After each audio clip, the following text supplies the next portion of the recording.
Bonjour, je suis Colette de Vegan Bio. Aujourd'hui, je vous propose de faire 3 smoothies qui nous permettront d'utiliser le chia, que vous pouvez prononcer chia. Vous en avez peut-être entendu parler et vous avez aussi entendu parler sans doute des oméga 3. Les oméga 3, on en parle beaucoup parce qu'il semble qu'ils aient un rôle important pour notre santé. Tout le monde ne sait pas bien pourquoi.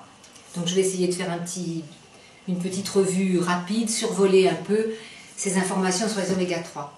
Donc déjà le chia, qui est une petite graine, une toute petite graine, je ne sais pas si vous voyez bien, très très petite, voilà, peut être utilisé à la place du lin. Ce sont 2 graines riches en oméga 3, donc. Et le lin a un problème pour certaines personnes, voilà, elles n'apprécient pas trop le goût et surtout certains sont intolérants au lin. Alors le chia peut remplacer, et le chia, tout comme le lin, a des propriétés mucilagineuses qui fait que ça se transforme un peu en gel, donc vous pouvez l'utiliser pour gélifier des mélanges, dans des pâtés, dans des smoothies, c'est ce qu'on va faire là. Dans toutes les préparations culinaires ou crulinaires qui ont besoin d'un peu de tenue. Alors ces fameux oméga 3. Ces oméga 3 sont des acides gras qui ont la propriété de fluidifier, contrairement aux oméga 6 qui rigidifient. Alors on vous dit souvent vous trouverez des oméga 3 dans les poissons. Oui, ça dépend quel poisson. Les poissons d'élevage, alors c'est une scientifique, une chercheuse américaine qui a fait une étude là-dessus, je ne sais plus son nom. Elle s'est demandé pourquoi les poissons d'élevage n'avaient pas d'oméga 3, ne contenaient pas d'oméga 3, alors que les poissons sauvages, oui. Et en fait, le résultat de l'étude a été que les poissons d'élevage ne consomment pas de verdure. Contrairement aux poissons sauvages qui vont manger des algues, du plancton, etc., enfin de la verdure que ne consomment pas les poissons d'élevage qui sont en général, qui ont des granulés ou des aliments plus ou moins transformés, plus transformés que pas. Et voilà ce qui faisait la différence. Donc leurs oméga 3, ils les trouvaient, les poissons sauvages les trouvent dans la nature et dans la verdure. Et il s'avère que toutes les verdures contiennent des oméga 3. Parce que ces oméga 3 permettent à la sève des plantes de circuler des racines jusqu'au bout des feuilles en transmettant les nutriments qui ont été extraits du sol, les minéraux, etc. Tous les nutriments pour les faire passer à travers la plante. Et par contre, quand la plante commence à produire ses graines, ce sont des oméga 6 qui arrivent pour permettre à la graine d'être dure. Parce que cette graine, une fois dure, ne va pas être écrasée par les sabots des animaux sauvages, pour continuer la reproduction de la plante. Donc la graine est très rigide, solide, parce qu'elle est riche en oméga 6 et elle a moins d'oméga 3. Ce qui explique d'ailleurs pourquoi maintenant le gros problème dans nos sociétés, c'est l'excès d'oméga 6. Il n'y a pas assez d'oméga 3. C'est pas que les oméga 6 soient forcément mauvais et les oméga 3 uniquement bons, c'est qu'il y a un ratio, un équilibre, une proportion à respecter entre les deux, et que malheureusement, actuellement, les oméga 3 ne sont pas assez présents dans l'alimentation. C'est pourquoi maintenant on en trouve en complément alimentaire. Mais vous pouvez les trouver dans vos aliments. Et pourquoi? C'est qu'autrefois, pour les gens qui sont omnivores ou carnivores, ils mangeaient de la viande, des volailles, etc., qui s'étaient nourris de vers. Donc ils trouvaient des oméga 3 dans les verdures, puisqu'on a dit tout à l'heure que c'était dans les verdures. Alors que maintenant, la plupart des animaux qui servent à la viande de boucherie ou la volaille tous ces animaux sont nourris avec des céréales. Alors comme je vous le disais tout à l'heure, dans les céréales, ce sont les graines, des graines qui sont dures, qui ont été durcies grâce aux oméga 6, et les animaux s'en nourrissent. Donc toute leur chair se construit avec ces oméga 6 et ne trouve plus les oméga 3. Et les hommes qui se nourrissent de cette chair récupèrent donc les oméga 6 et non plus d'oméga 3. Et les huiles, c'est pareil, elles ne se conservent pas quand elles ne se conservent pas quand elles sont riches en oméga 3, parce qu'elles rancissent très vite.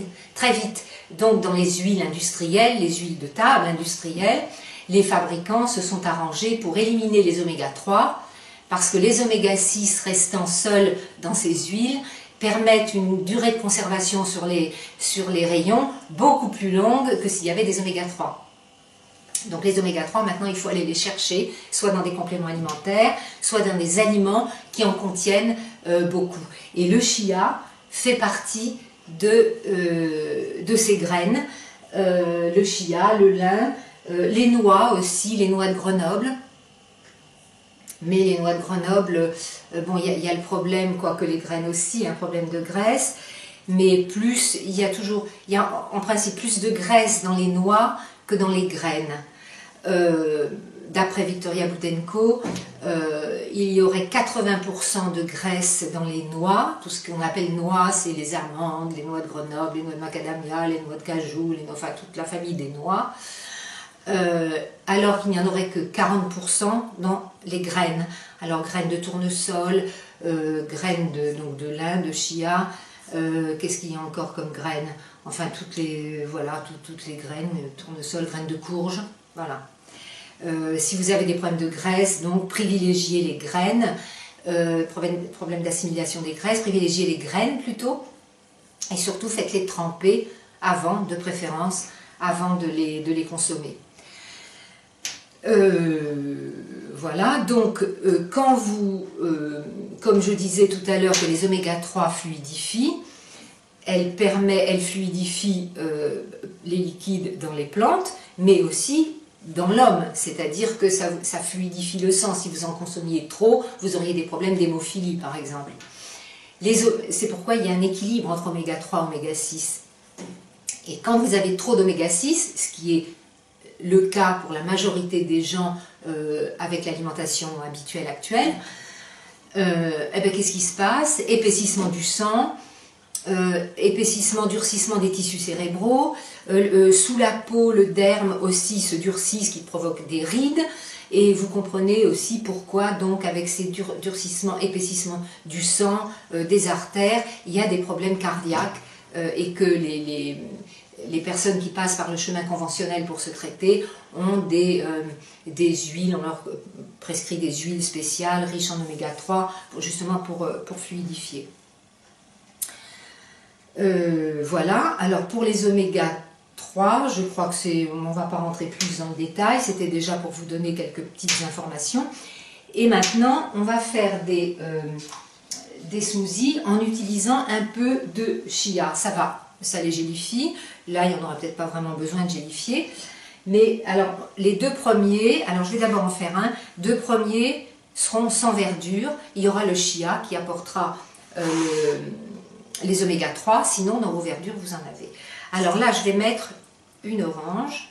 Alors je vais faire une petite parenthèse aussi sur les fruits exotiques. Il y a une orange, une banane et bon, je mets des myrtilles, des fruits rouges. Alors ça peut être des fruits congelés, là j'avais des fruits congelés.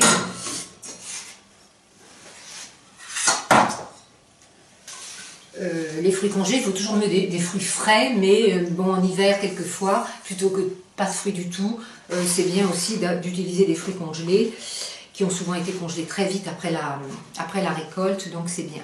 Alors les fruits exotiques,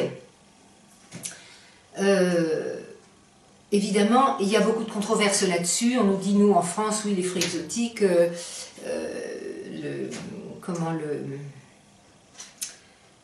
la distance du transport, etc., l'impact carbone, etc. Bon, je suis d'accord avec tout ça, mais je serai un peu comme le dit Nicole Kretschmann dans son livre, alors que je vous recommande. Elle ne fait pas particulièrement la promotion du cru, du végétal oui, mais pas du cru.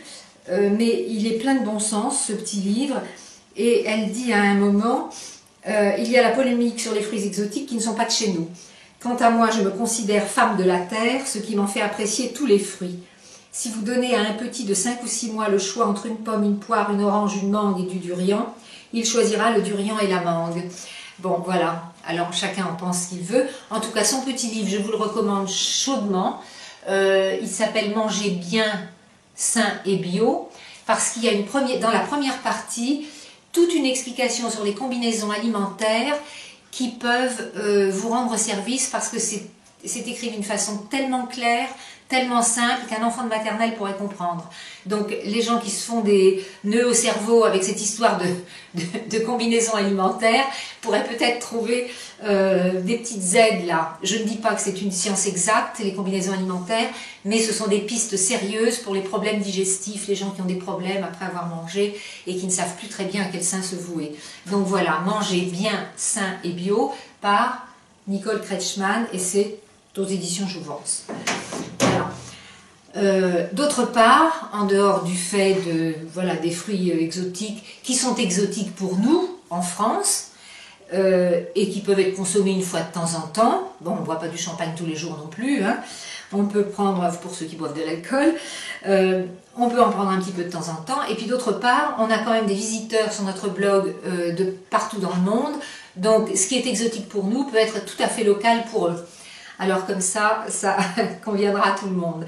Alors là, donc j'ai dit que j'avais mis une orange, une banane et une petite ration de myrtilles, des myrtilles congelées bien sûr. Et je vais mettre une cuillère à soupe de graines de chia. Voilà, et ça suffira. Et avec ça, vous avez votre ration d'oméga 3 pour la journée. Je vais mettre un peu d'eau. Bon, je sais pas, il y a à peu près une tasse d'eau. Vous pouvez mettre. Après, vous ajustez la consistance à votre goût. Hein. Alors voilà, on va mixer maintenant.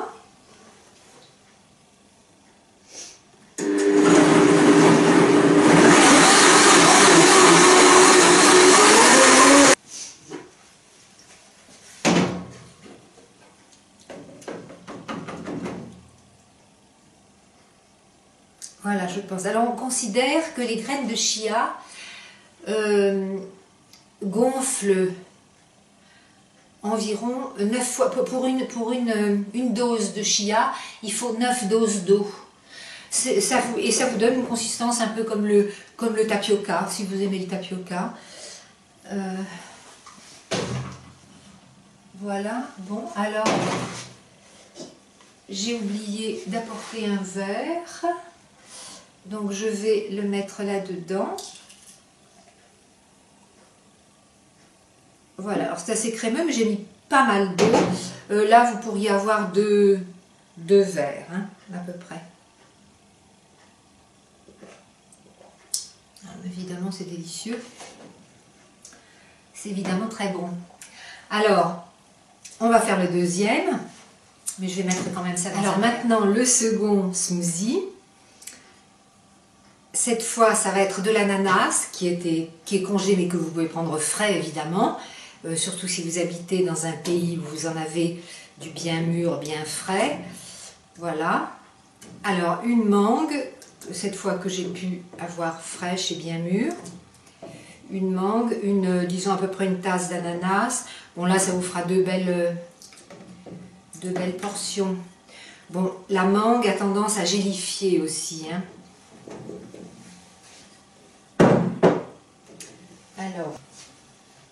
Alors maintenant l'eau. Non, je vais mettre le chia. Je n'ai pas mis le chia. Donc une cuillerée à soupe. On va mettre une bonne cuillerée à soupe de chia. Alors ce chia, donc voilà, je ne sais pas, je crois que l'emballage a changé, je ne suis pas très sûre. Enfin, il y a plusieurs emballages.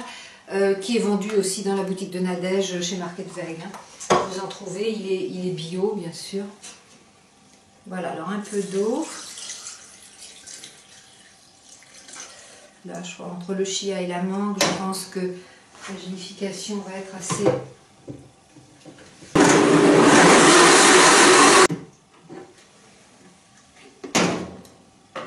Évidemment, ça ressemble, celui-là, presque à un pudding. Entre le chia et la mangue, c'est très... Vous pouvez mettre plus d'eau, bien sûr, mais c'est très gélifié. Voilà, ça fait vraiment presque une crème. Alors ça, c'était les deux premiers qui n'ont pas de verdure et qui pourraient très bien faire un petit déjeuner, surtout celui qui est très consistant là. Un petit déjeuner vraiment qui peut vous tenir pendant plusieurs heures grâce au chia. Vous savez que le chia est consommé en Amérique du Sud, je ne sais plus où, au Pérou, enfin dans la population des Andes. Les coureurs emportaient une petite réserve de chia et consommaient ça. Vous pouvez faire un gel en le mettant dans l'eau. Vous le mixez, c'est mieux parce que c'est plus facile à absorber. Ça n'a pas de goût et vous pouvez l'absorber et ça vous donne énormément d'énergie. Vous pouvez courir si vous avez besoin de courir pendant assez longtemps. C'est une belle réserve d'énergie. Maintenant, ça, ce sont des fruits. Il vaut mieux les prendre, les fruits seuls, sans verdure. Il vaut mieux les prendre entiers, c'est-à-dire comme ils sont là, mixés, que sous forme de jus. Parce que le jus n'a plus les fibres et donc le pic de sucre dans le sang est assez important, impressionnant. Si vous allez, après l'avoir bu, vous installer derrière un ordinateur ou derrière un bureau, vous n'allez pas brûler ce sucre qui arrive d'un coup d'un seul dans votre sang. Si vous allez courir, faire un jogging ou une course ou une randonnée ou du ski de fond, ça c'est très bien, vous pouvez prendre votre jus sans les fibres. Mais les fibres qui sont dans les smoothies vont permettre de ralentir l'absorption de ce sucre. Donc ça arrivera d'une façon beaucoup plus régulière dans votre organisme et ça vous fera beaucoup moins de mal. Ça fera surtout beaucoup moins de mal à votre pancréas et par conséquence au surrénal, etc. C'est toute une chaîne, hein, l'organisme.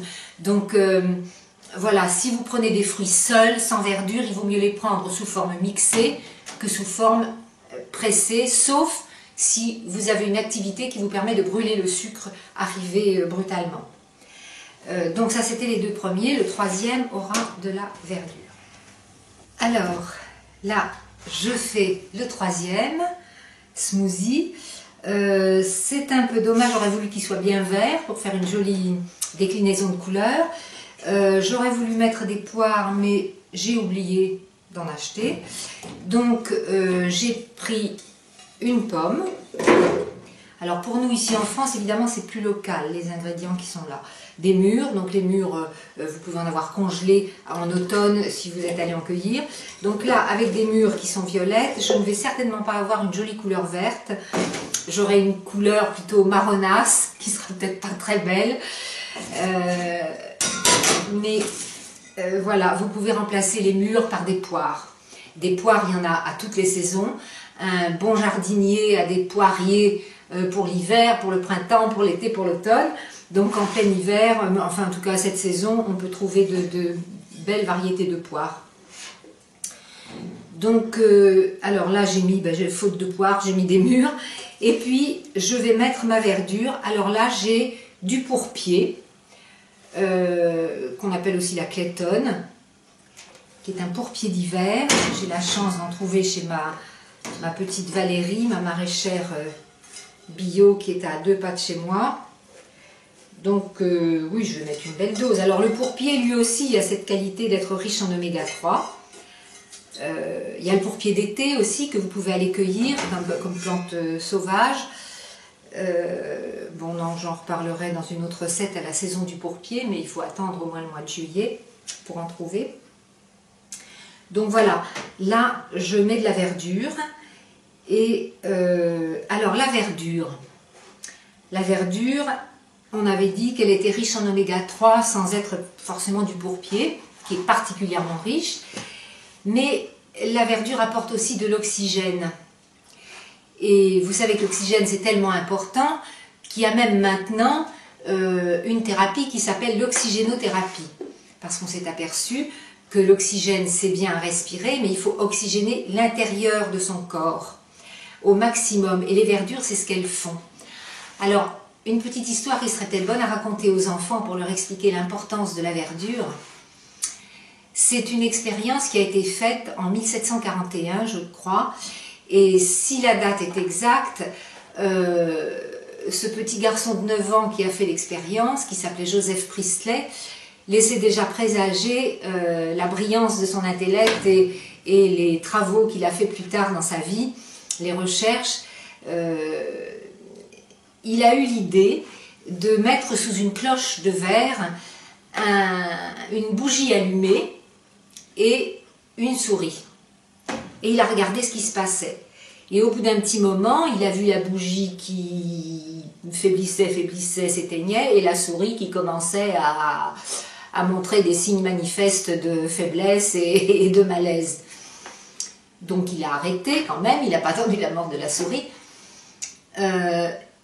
Et il a eu l'idée de mettre sous cette cloche, de remettre la bougie allumée, la souris, mais d'ajouter un pot avec un pied de menthe dedans. Il a enfermé tout ça, les trois choses, et il a observé à nouveau, et là, miracle, la bougie ne s'éteignait plus, et la souris continuait à gambader, et ma foi, avait l'air d'être en pleine forme. Donc il avait commencé à mettre le doigt sur quelque chose que plus tard on appellerait l'oxygène, auquel il ne savait pas encore donner un nom, mais c'était déjà une piste, et c'est pourquoi la défense de la forêt amazonienne, le fait de planter des arbres partout, de préserver notre verdure est tellement importante, puisque si on n'avait pas cette verdure, on ne pourrait pas vivre, il n'y aurait pas d'humanité sur Terre, puisqu'on ne pourrait pas vivre, on n'aurait pas d'oxygène. Donc cette expérience est vraiment très révélatrice de l'importance de l'oxygène. Et cet oxygène, on l'a à l'intérieur du corps par la verdure, qui nous apporte, avec sa chlorophylle, qui nous apporte l'oxygène. Voilà. Alors maintenant, je vais faire ce smoothie. Alors, je vais mettre ah, j'ai oublié le... Ah non, il ne faut pas oublier le chia. Alors, la cuillère de chia.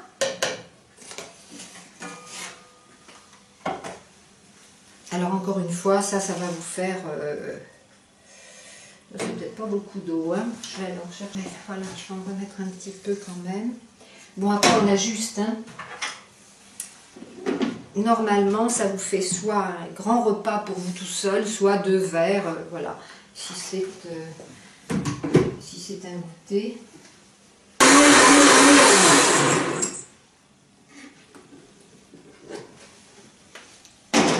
Voilà, alors dans la verdure, bien sûr, vous pouvez mettre une herbe aromatique.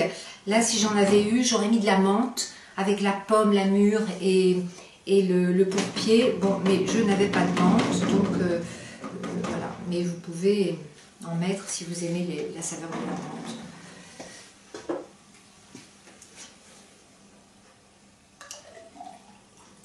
Et c'est bien épais.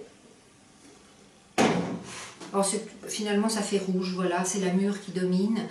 Alors au lieu d'être vert, si j'avais mis de la poire, on aurait eu un smoothie vert. Vous pouvez aussi rajouter dans votre smoothie vert une cuillerée d'une poudre verte, comme le Power Greens par exemple, c'est un exemple de poudre, celle que vend Nadège. Vous pouvez mettre de la chlorophylle en poudre, vous pouvez mettre de l'E3-AFA qui est une algue aussi si vous voulez vraiment forcer votre apport en chlorophylle. C'est très bon, c'est un peu acidulé. Le problème des mûres, non, qui me gêne un peu, c'est qu'il reste toujours des petits grains dedans. Voilà le problème qu'on n'a pas avec les myrtilles et que je n'aurais pas eu avec la poire. Donc voilà pour les 3 smoothies riches en oméga 3 que vous pouvez refaire. Tous les jours, vous pouvez rajouter une cuillère de chia. Maintenant, attention, pour les gens qui sont sensibles, qui ont des problèmes de vésicule, le chia en petite quantité, c'est bien. Un peu plus, ça peut peser sur la vésicule pour certaines personnes. À vous de voir votre propre tolérance. Tout ce que je peux vous proposer reste des propositions. À vous de voir ce que vous aimez et surtout ce que votre corps tolère. Voilà, bon smoothie et à la prochaine recette.